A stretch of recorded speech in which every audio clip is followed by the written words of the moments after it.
The scenes you will see may shock you, but as always, on the Sabbath School Daily channel, we will be here to break it all down for you, so don't look away, so you will never be unaware of the last day's events on the Sabbath School Daily channel.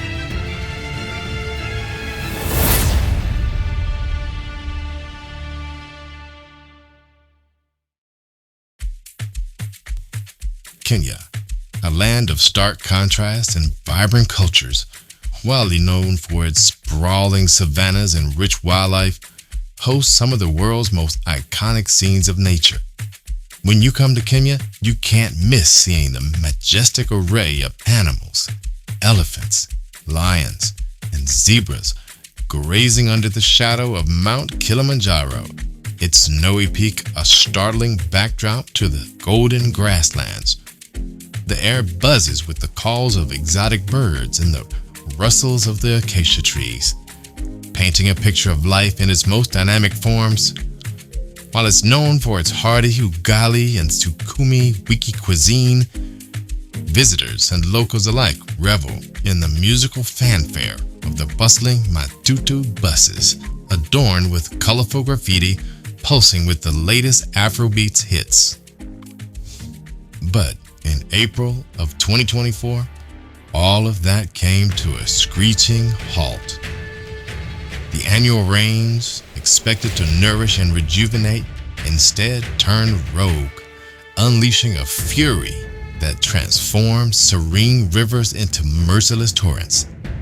The floodwaters surged through the villages and towns with unprecedented velocity, tearing apart homes that stood for generations and turning lively streets into muddy pathways. Our people are suffering, and if you tell them to take their things and go, where are they going? We don't know where to begin.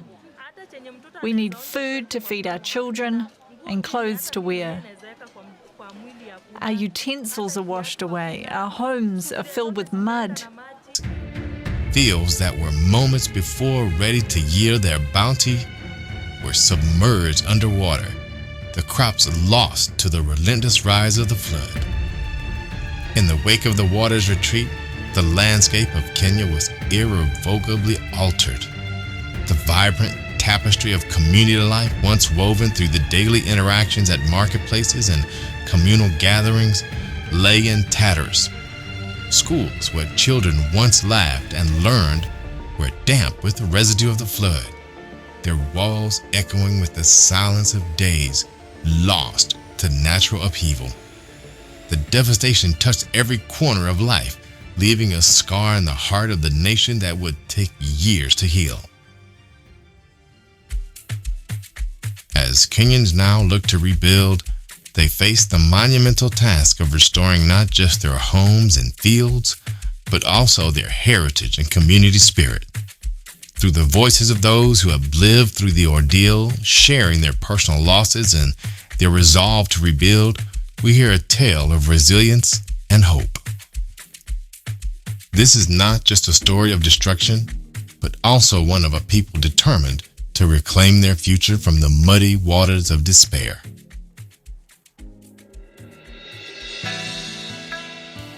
Guangdong, a vibrant gem in southern China, widely known for its bustling cities and lush landscapes, is a place where tradition meets modernity.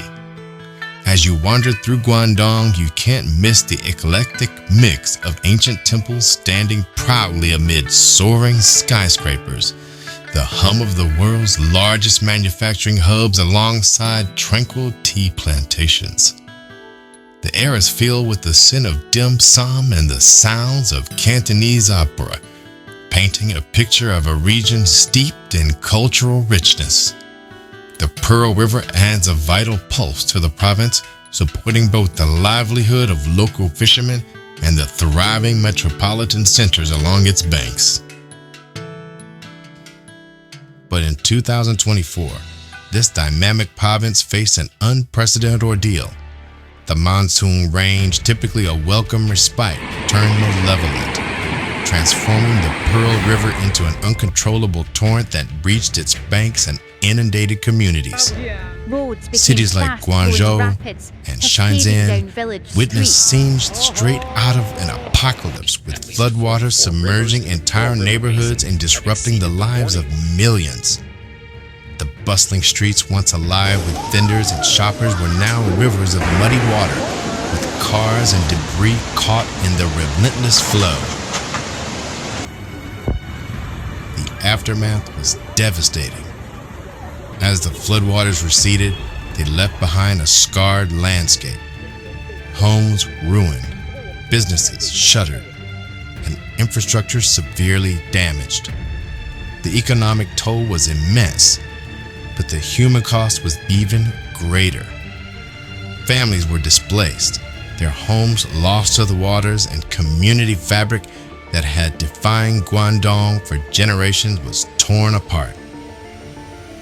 In the wake of the disaster, the people of Guangdong faced the colossal task of rebuilding not just their physical surroundings, but also their sense of community.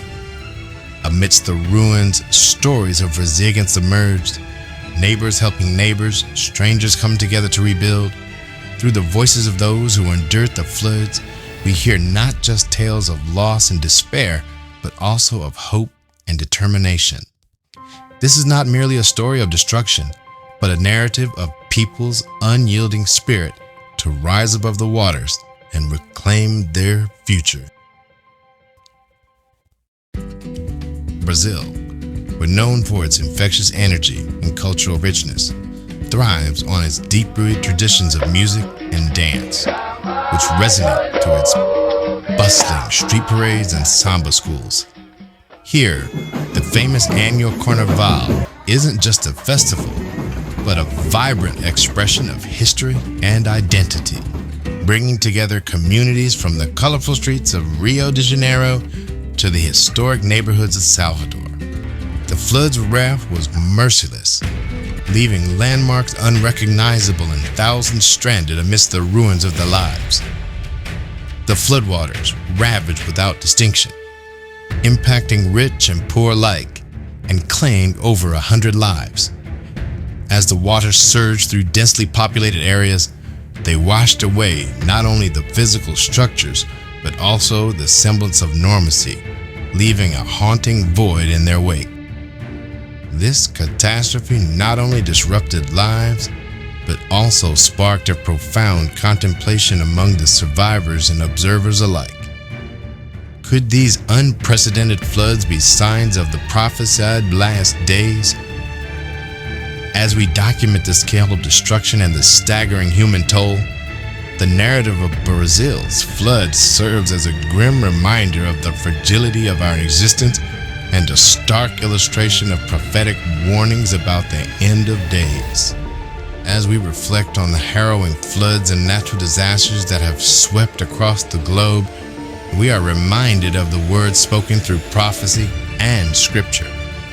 These events, aligning strikingly with the warnings of the last days, echo the profound messages found in both the Bible and the writings of Ellen G. White.